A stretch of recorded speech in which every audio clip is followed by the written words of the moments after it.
एक और बड़ी खबर देहरादून से है, जहां पर उद्यान जड़ी बूटियों को बढ़ावा सरकार का बढ़ावा देने पर फोकस है। जल्द तैयार होगी रणनीति। बढ़ावा देने के लिए योजना होगी तैयार।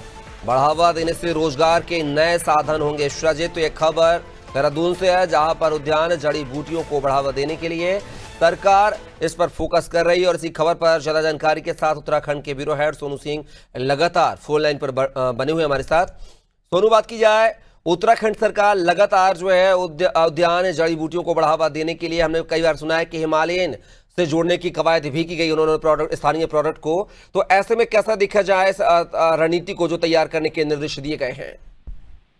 देखिए, उत्तराखंड की धामी सरकार ये प्रयास कर रही है कपिल कि जो उत्तराखंड में ज्यादा जिन का उत्पाद हो सकता है उस पर ज्यादा फोकस किया जाए, क्योंकि यहाँ की जो भौगोलिक परिस्थिति है वो उद्यान के लिहाज से, वो फ्लोरिकल्चर के लिहाज से और विशेष तौर पर जड़ी बूटियों के उत्पादन के लिहाज से काफी मुफीद मानी जाती है।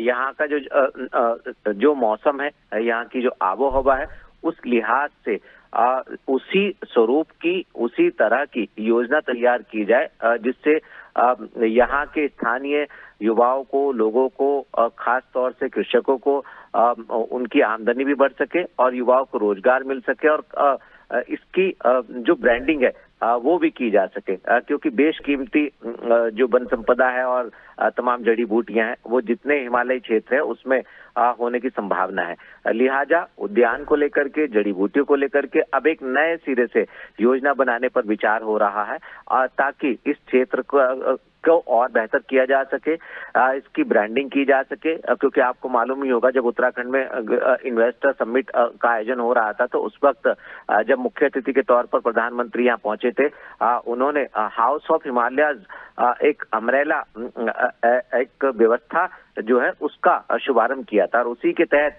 उत्तराखंड के अलग अलग क्षेत्रों में, चाहे वो मोटे अनाज की पैदावार हो या फिर जड़ी बूटियों के उत्पादन की बात हो या इसके अलावा हम फ्लोरिकल्चर की बात करें और तमाम ऐसे जड़ी बूटियां हैं जो बेशकीमती हैं, इनकी ब्रांडिंग, इनका विपणन, इनकी मार्केटिंग और इनसे स्थानीय लोगों को जोड़ना, ये कहीं ना कहीं सरकार इस पर फोकस करने की कोशिश कर रही है। और जब ये योजना तैयार हो जाएगी, उस योजना को धरातल पर उतारा जाएगा। उसके तहत कहीं ना कहीं उत्तराखंड की आर्थिकी इस सेक्टर से और मजबूत हो सकेगी, ये उम्मीद की जा रही है। कपिल, चलिए सोनू, आप हमारे साथ बने रहिएगा, आगे आपसे और भी जानकारी साझा करेंगे। तो ये खबर देहरादून से थी, जहां पर जड़ी बूटियों और उद्यान को प्रोत्साहित करने के लिए एक रणनीति बनाने के निर्देश यहां पर सीएम ने दिए हैं।